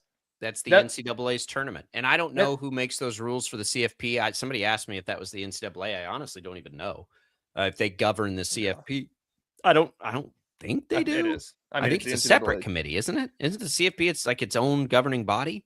There's probably it's full of NCAA athletic directors. So. Well, right, but the athletic directors don't work for the NCAA. The athletic schools put the NCAA in place to make rules and enforce them. It's kind of like they're the commissioner of college sports, right? The owners hire Roger Goodell to come in and do this, and then Roger Goodell has to punish the owners. It's a weird dynamic, but either way, the CFP, whatever the governing body is on football, whether it's CFP, they could do the same thing. There right? just has to be rules. And honestly, like if you're Greg Sankey, you can step in and be like, yo, Ole Miss. Well, I guess it's to a different conference, so maybe you don't care. But if it's happening within the same league, you could step in and say, we don't do that in this league. That is a conference violation in which you will be ineligible for a conference championship game if you do that. It's just maddening because I remember back in I can't remember who it was. It was West Virginia basketball. And they had the player from Montana State, I remember, and they deemed him ineligible to play because of, I believe it was because the Montana State coach didn't sign the runoff waiver back when that was a big deal. Remember, Colby Rogers couldn't play his first year at Wichita State because he didn't Marshall get over. Famously was a signer of those. He used to always say, "I don't like go. Like I don't. Like, if you want to go." Yes, but exactly. he was kind of in the minority there in those days. Now everybody does it. I don't even know if there is a waiver anymore. But that was where it started. And I remember this was back in 2021. And that was because of, there was somebody on Wichita State that affected that I remember. And, it could have been, granted. And it all started because this judge in West Virginia was like, you know what? No. That's not fair. You can play. It's like, judges make the rules? What are we talking about? Like, it's a private company. Like, the NCAA is a company. Like, the schools are public. But the NCAA, the governing body of this thing, somehow, but the governing body is not a public thing. They're not getting public dollars for the NCAA. Determining whether somebody is eligible or not for the tournament or the competition is not the same as antitrust situations where you're saying they can't earn money, where they can't work, basically. Like those aren't the same. No. I don't think. But even if they are, take it to court and find out, I guess, which is what everybody doesn't want to do. But again, like at the end of the day, it's going to take like a purple effort from DC to say, and what the dumbest thing is, like, they're all looking for political footballs. All of them, right? You're coming up on an election year. You want to make voters happy, fix college sports. You're the only ones that can do it. Look at how the state of Kansas just got the Chiefs to come across the border. Boy, then they work together. They can get a lot of things done. And sometimes it's obvious stuff like that everybody would agree on. It feels like it's a layup to just get everybody excited about it. It is a layup. One more headline for you. One more headline for you. Making the rounds of SEC Twitter that has made its rounds around the rest of the country now. The NBA G League next up game is the G League All-Star game. The voting is currently open, and you can currently vote for the player playing for Alabama to make the G League All-Star game. And everybody's doing it to try to stick it to Alabama. Yeah, I did see that when you sent. Hey, sorry guys, I can't play at Ole Miss this week. I got to go play in the G League All-Star game.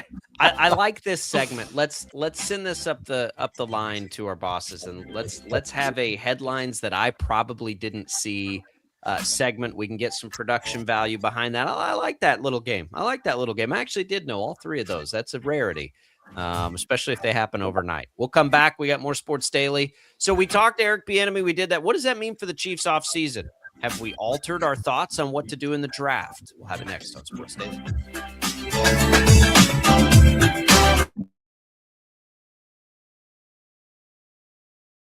Lightning, hail, tornadoes, flooding. It's the worst of severe weather, and it's coming. Spring brings warmer temperatures, but also dangerous weather conditions. Stay up to date day or night with the Storm Team 12 weather app. You'll get accurate forecasts so you can plan ahead and stay safe, no matter the weather. Download the Storm Team 12 weather app, brought to you by Stutzman's Greenhouse. The future of television has arrived. Next Gen TV is here with stunning video, movie theater quality sound, enhanced voice clarity, and interactive features, all upgradable for the future. Learn more at watchnextgentv.com.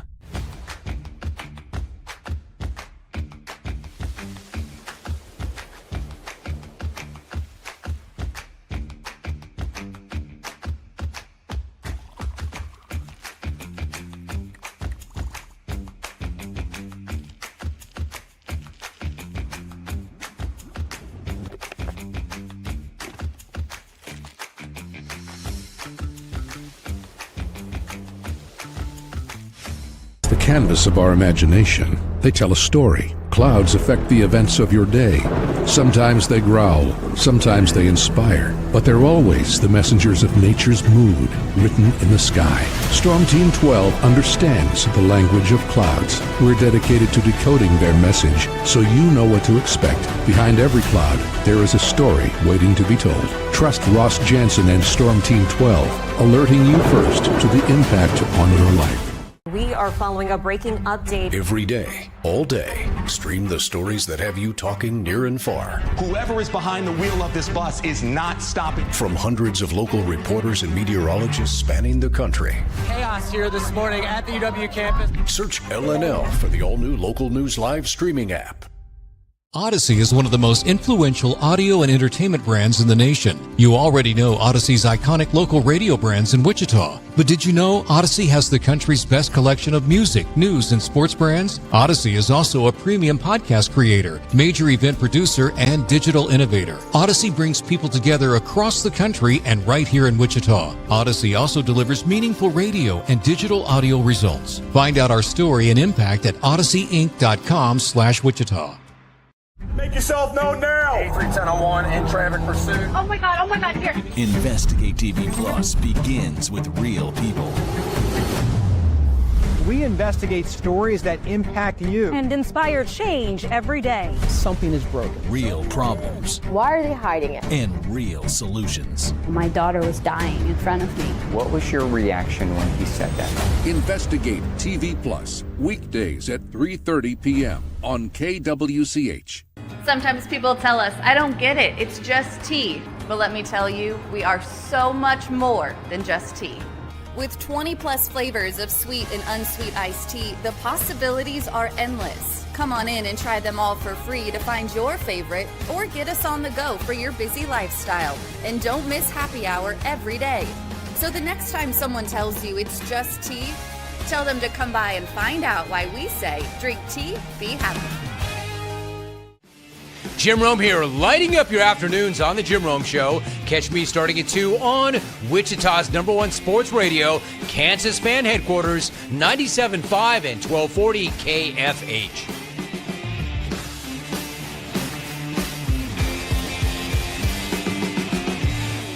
Mornings are busy. We're here to make your mornings better. We report the stories that affect you. 3 more hospital lies from contaminated apple juice just a day after the FDA issued a recall.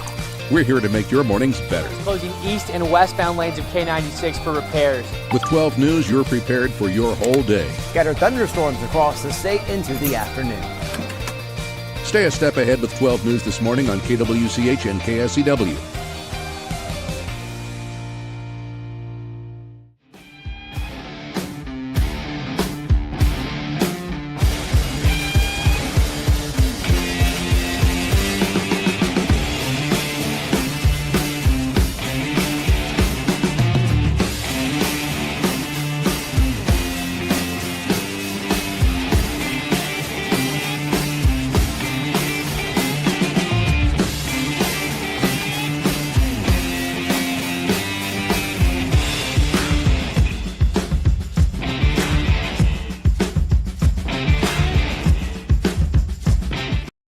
Sports Daily is on KFH.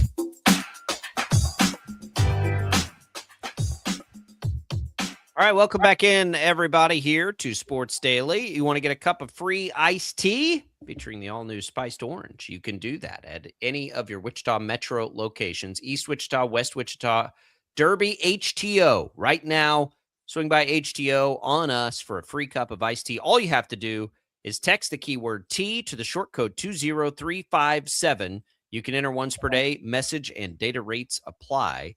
Here's a headline from this morning, TJ. I don't think you've seen. Sam McDowell reports that the Chiefs have narrowed the design of the new $3 billion stadium to 2 local architecture firms, one called Manica, which a quick search says is Kansas City, Kansas-based, and one called Populous, which from what I can tell, is Kansas City area-based, but perhaps maybe Kansas City, Missouri. I'm having a hard time drawing that one down.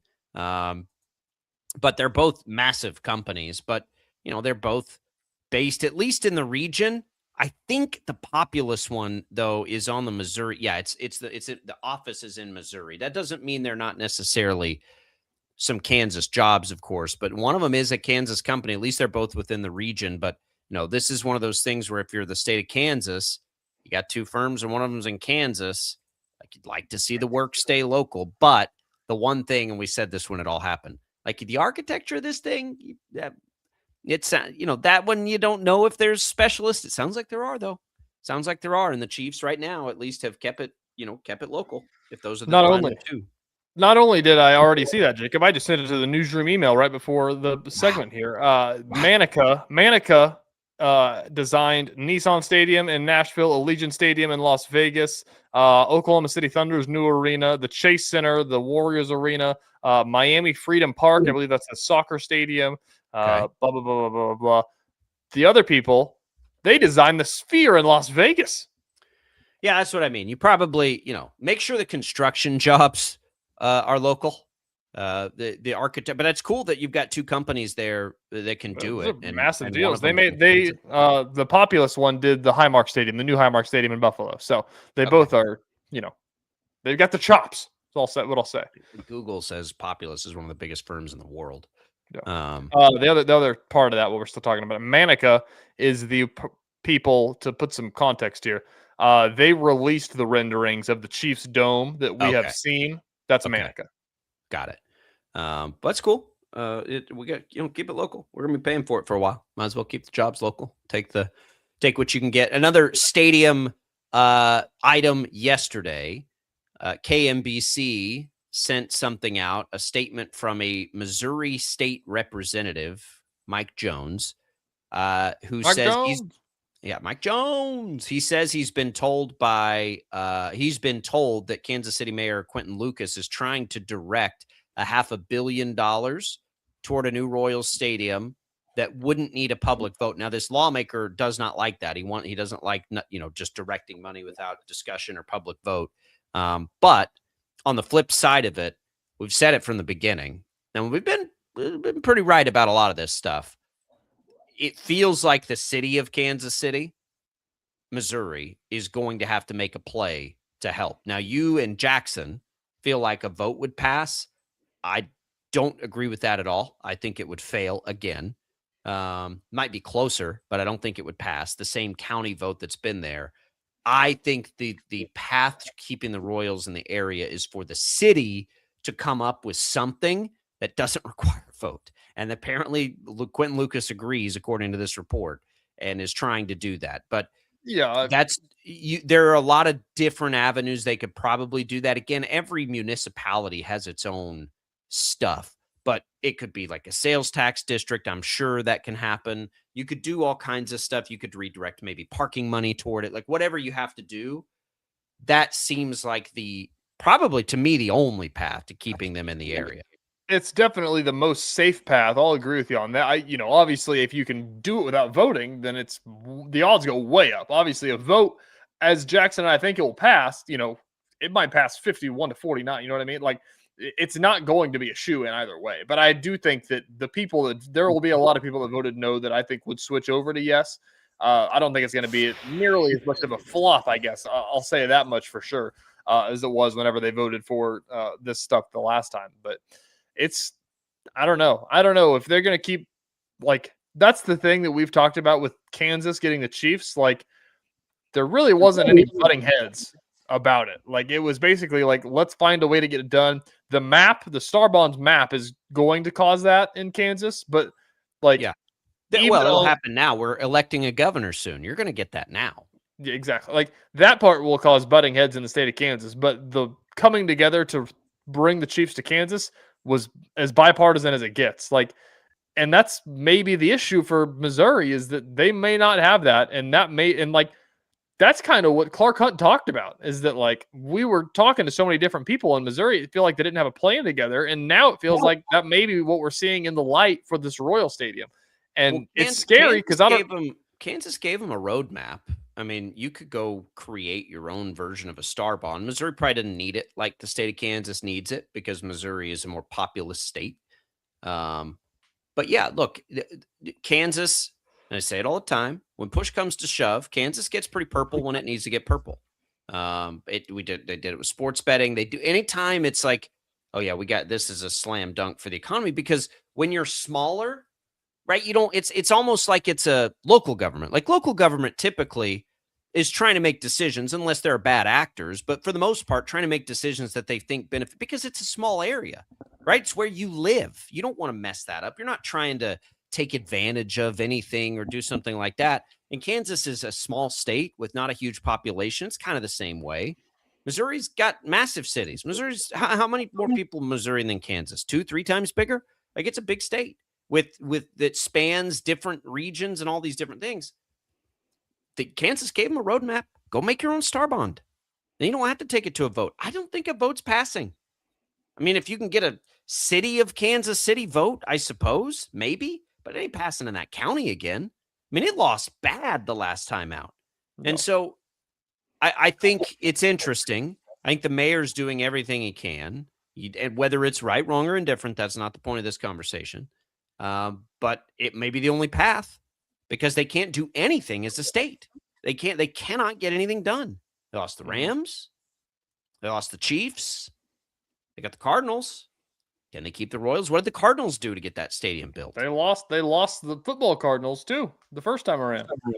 They've lost 3 pro sports teams. Like, it was a long time ago, but you know what I mean? Like, I don't know. And it's what's scary is that Kansas doesn't want the Royals anymore. It feels like they had their opportunity, and I think Kansas is just like, all right, guys, we got to move on. Like, I'm sorry, we can't keep playing this game. Kansas can't afford the Royals now.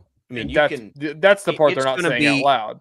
It's going to be fascinating to watch this star bond and how quickly it does or doesn't pay off.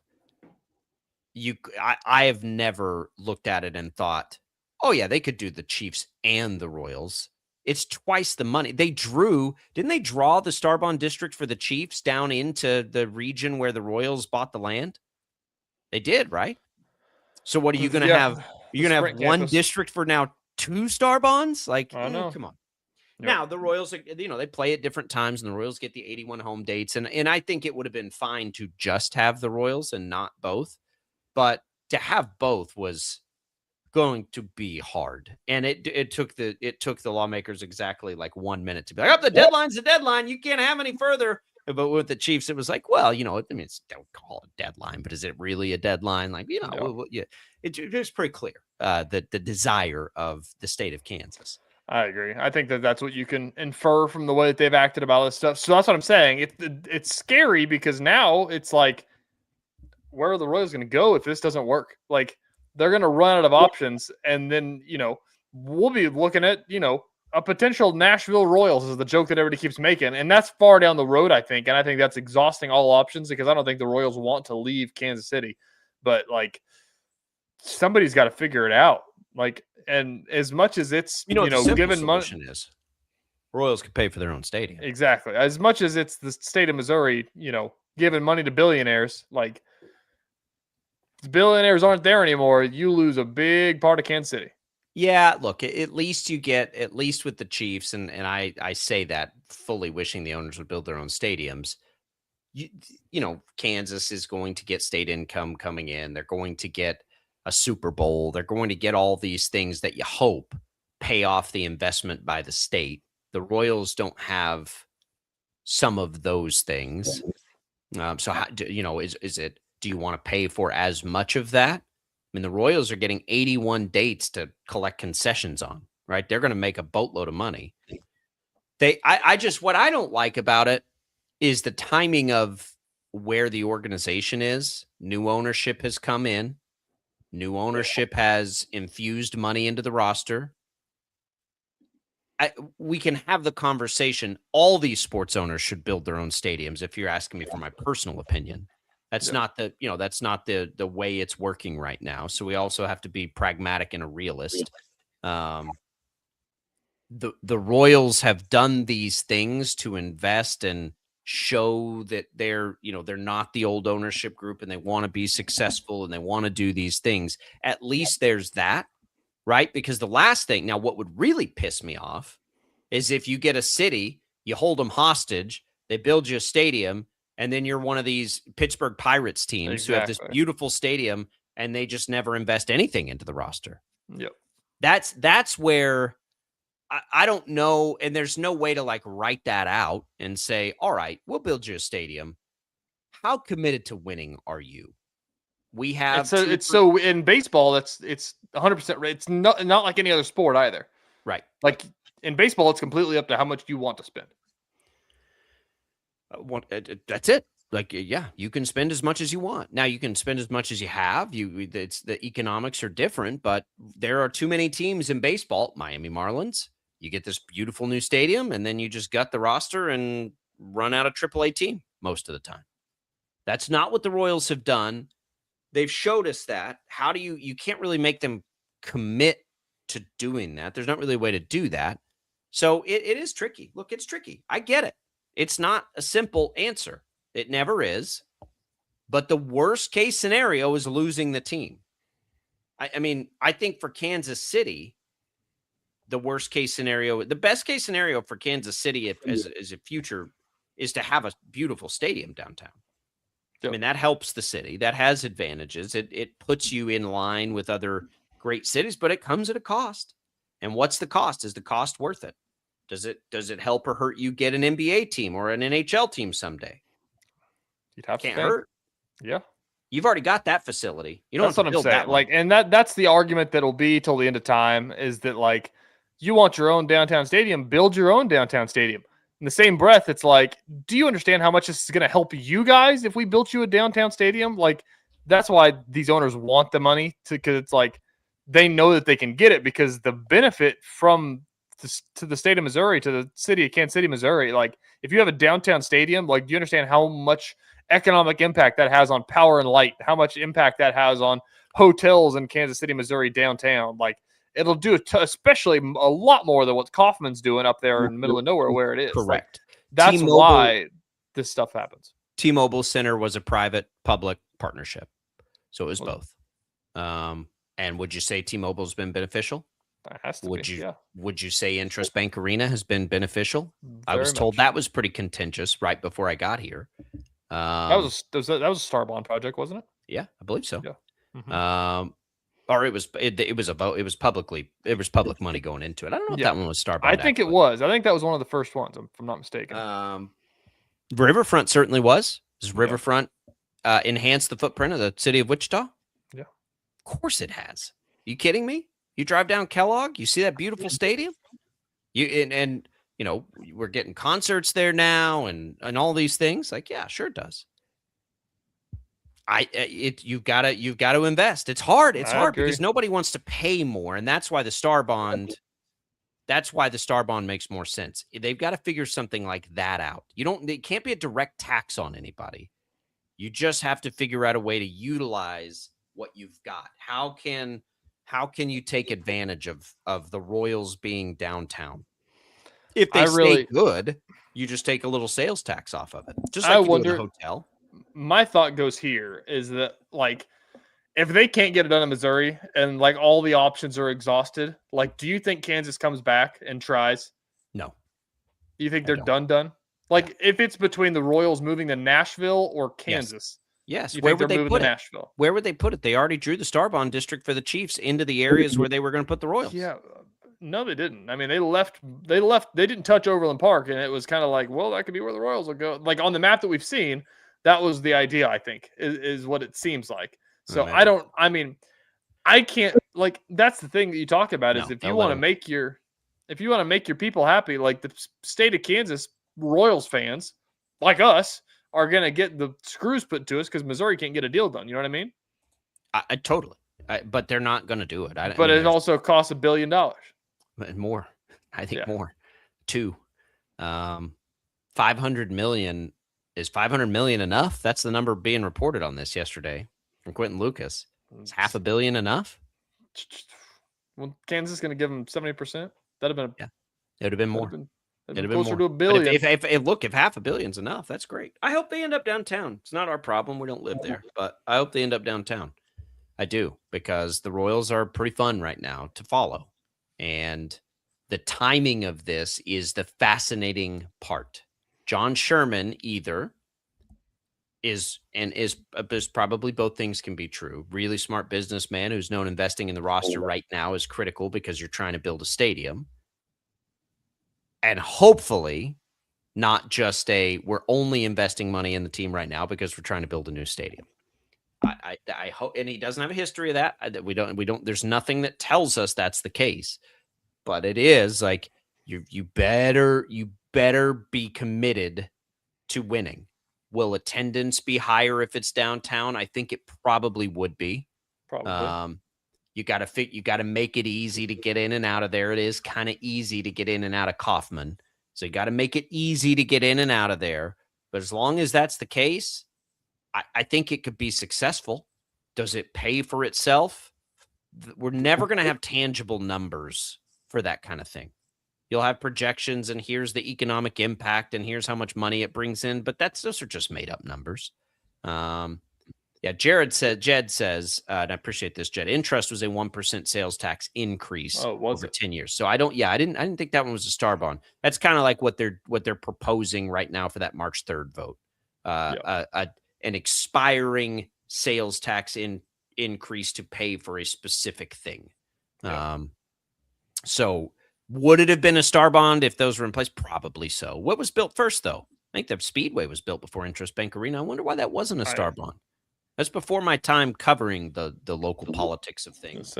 When was Interest even built? Were you here when it was built? No, it was right before I got here, I believe. It was, the year 2010. So it was 3.5 years before I got here. All right, we'll come back. Let's talk about the Eric Bieniemy stuff as it relates to the roster for the Chiefs when we return on Sports Daily. Don't go away.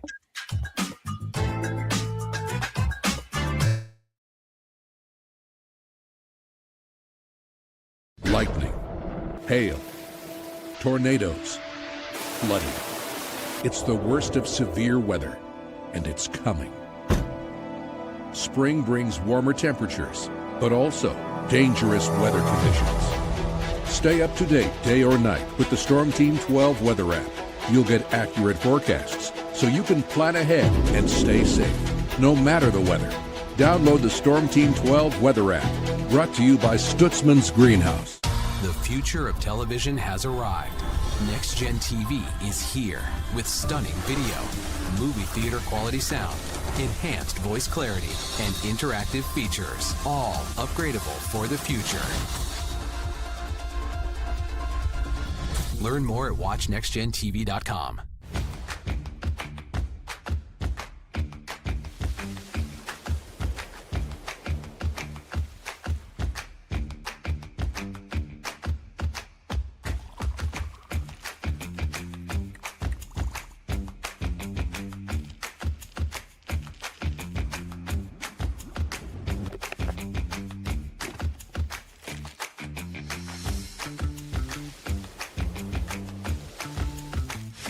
The canvas of our imagination. They tell a story. Clouds affect the events of your day.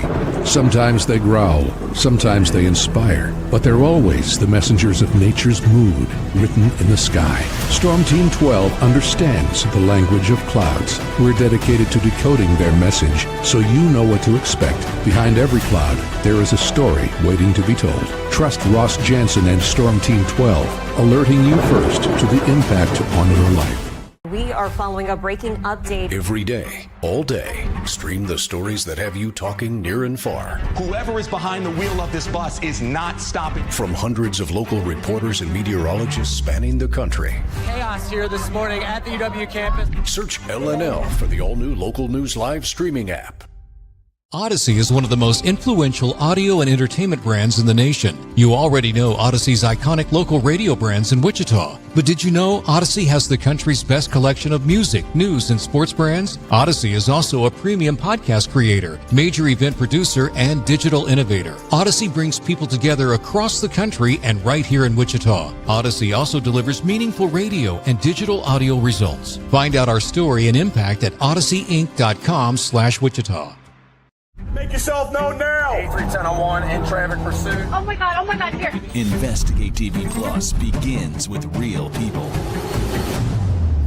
We investigate stories that impact you. And inspire change every day. Something is broken. Real problems. Why are they hiding it? And real solutions. My daughter was dying in front of me. What was your reaction when he said that? Investigate TV Plus, weekdays at 3:30 p.m. on KWCH. Sometimes people tell us, I don't get it, it's just tea. But let me tell you, we are so much more than just tea. With 20 plus flavors of sweet and unsweet iced tea, the possibilities are endless. Come on in and try them all for free to find your favorite or get us on the go for your busy lifestyle. And don't miss happy hour every day. So the next time someone tells you it's just tea, tell them to come by and find out why we say drink tea, be happy. Jim Rome here, lighting up your afternoons on The Jim Rome Show. Catch me starting at 2 on Wichita's #1 sports radio, Kansas fan headquarters, 97.5 and 1240 KFH.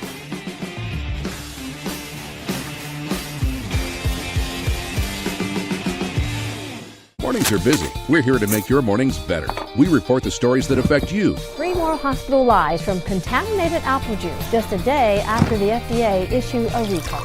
We're here to make your mornings better. Closing east and westbound lanes of K96 for repairs. With 12 News, you're prepared for your whole day. Scattered thunderstorms across the state into the afternoon. Stay a step ahead with 12 News this morning on KWCH and KSCW.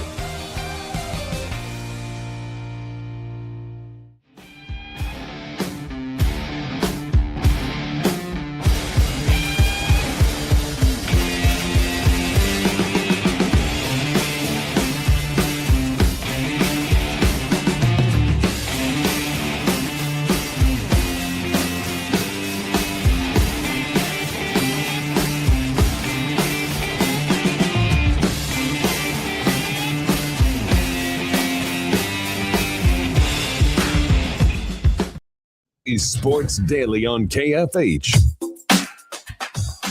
All right, welcome back in, everybody, here to Sports Daily. Glad to be here with you on the program. All right, TJ, we talked to Andy Reid. We talked about his decision to move on and a mutual decision and all that with Matt Nagy. We'll see if Matt Nagy lands on his feet somewhere. I'm sure that he will. But Bieniemy's there now.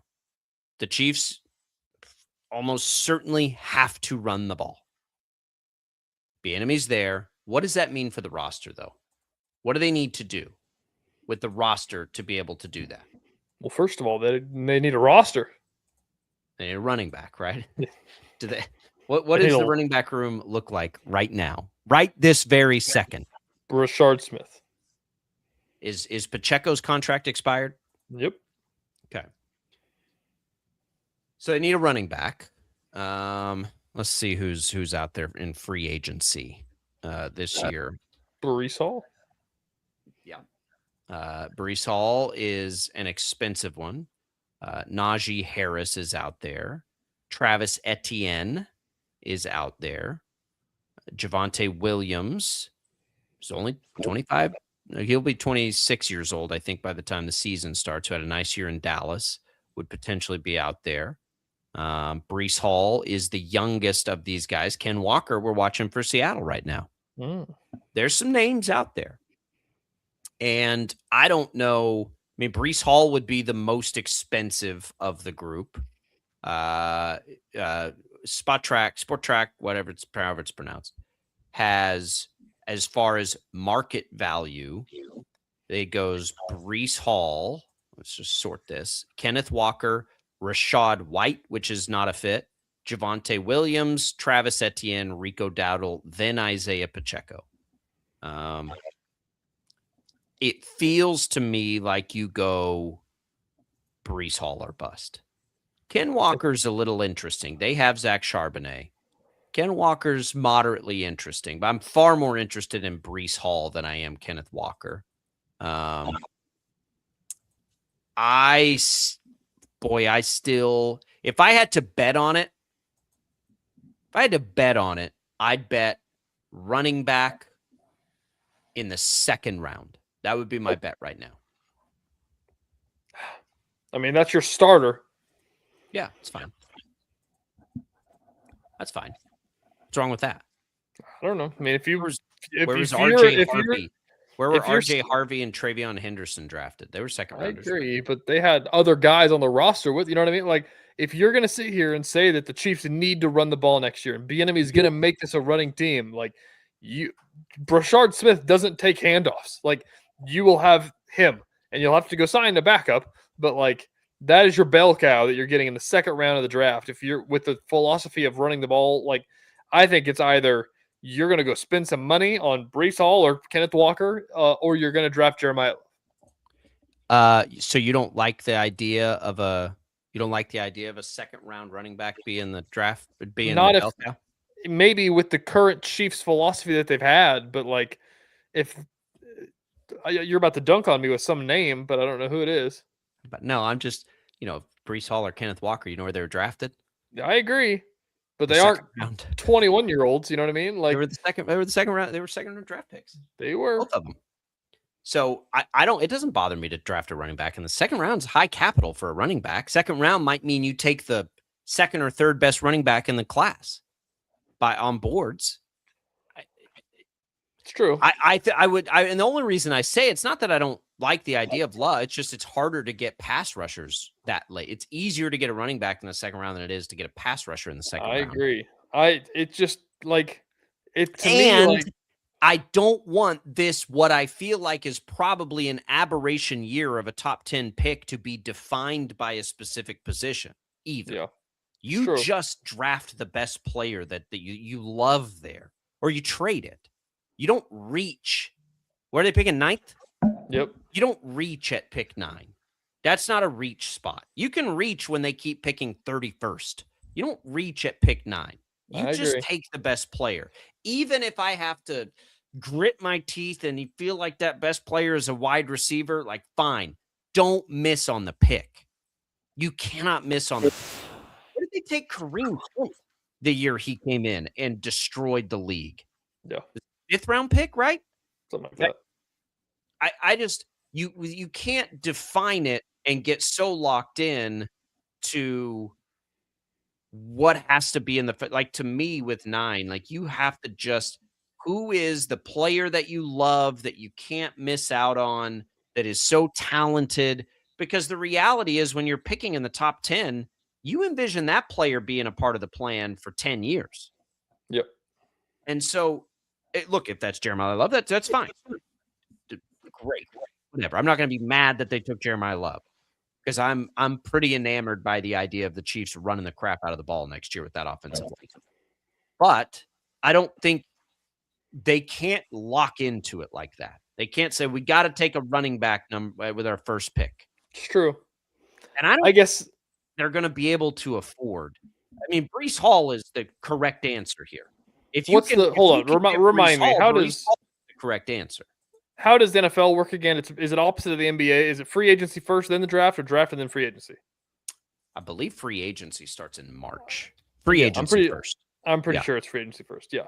So I guess that will make your bed there. We won't be having these conversations in April because we will know March if they 11th. sign a running back or not. March 11th. They'll have a month. They'll have a month, but they've got holes to fill too. It's going to take the problem with having the discussion on January 27th is that we don't exactly know what that cap's going to look like yet. We know they're over now, but we also know Juwan Taylor's probably coming off. We don't know what's happening with Travis Kelce yet. We don't know what players might be ready and willing to restructure to free up some money. We don't know any of that yet. And I don't know when that can start either. Like, when can they start restructuring contracts? When do cuts start? I mean, obviously not till after the Super Bowl. Yeah, but I have no idea. So you'll have that first. Then, you'll have free agency. We all know Breece Hall would love to play in Kansas City. He's from Wichita. Come on. So you can have that quick conversation. I don't know that I would invest the same type of money in Ken Walker that I would in Breece Hall. Breece Hall is a 3-down, great receiver. Good. Like he's a total package. Ken Walker's pretty good. But if they're around the same price, and Rick points out that Charbonnet tore his ACL, that's a good point. So they may be inclined to keep him. I think I'd much rather spend the money on Breece Hall. Like if my options were my priority would be, if you can fit in Breece Hall, draft a running back not inside the top 10, and then maybe go down to Javonte Williams. I'd be okay with Javonte Williams. I really do like Javonte Williams. But the Cowboys may try to keep him too. That's probably it for spending money. I mean, it's not a bad class, but it's not a great class. Like, that's it pretty much for names that are certainly better options than Isaiah Pacheco, right? Are you really convinced that Rico Dowdle is better than Isaiah Pacheco? I'm not. Because I'm not. The Breece Hall situation, I think back to this past year at the trade deadline. Like, it's not the fact that the Chiefs didn't want him. The Chiefs had a deal on the table, and the Jets said no, it wasn't enough. So I think that will tell you that the Chiefs are inclined to want Breece Hall. And maybe that was why they pulled out. And it was just like, you know what? Like, we'll just try to get you in March. Like, it'll be fine. Running backs are not as expensive as other positions, but it'll be a challenge. It'll be a challenge to be able to make it work and make it fit with all the things they need to do. But you just always have to remember that the Chiefs have a couple of things that they need to accomplish. They certainly every year want to win right now. And winning right now, I do believe, with Mahomes coming off the injury and everything else, will be predicated on a more balanced offense. So that becomes an immediate priority. The other priority, though, is to begin to refresh the roster. This is a year to do it with the high draft picks. So, which of those things do you prioritize? If you attack running back in free agency, it's a quicker fix to that one thing while you do the other, right? If you don't, maybe you take some of that free agency money and try to move things around a little bit, and then you draft a running back later. I don't know a ton about this draft class at running back, how deep it is. Last year's was perceived to be pretty deep. Is Jeremiah Love Bijan Robinson? I mean, how does he grade out versus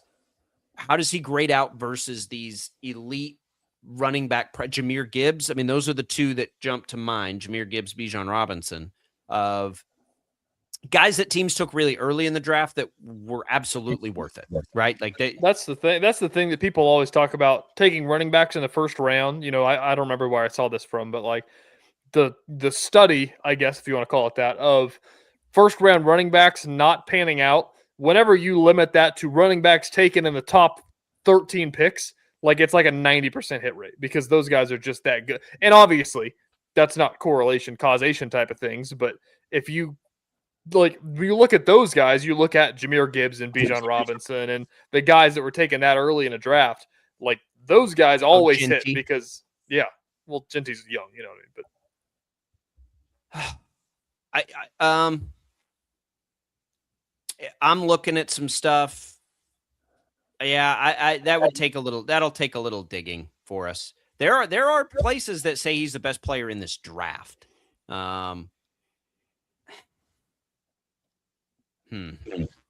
a 3-down back.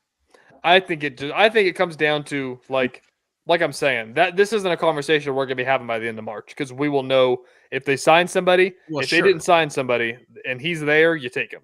If he's not there, it's a little scary going into the year with a second-round running back and nobody else. Like, that's my point. Like, I think it's fine. Like, I think that, I don't know who it was off the top of my head, but the Jets had a running back when they took Breece Hall in the second round. You know what I mean? Yeah, like, I'm looking at Mel Kiper has him as the second best player on his big board as of January 21st. Yeah. So he's got him as the second best player in the draft. His comp is Reggie Bush, and that's interesting. That doesn't hurt my feelings. But at 9, if he's there. But yeah, it will depend. Can you get Breece Hall? Would you rather have Jeremiah Love at 9 or Breece Hall at $10 million a year? That's an interesting question. Is probably Jeremiah Love, but you don't know the answer to that question if you can get him. That's the scary part. As of right now, if those are your two options and you can make either one of them work. I'd probably take Jeremiah Love cheap. But forfeit the 9th pick?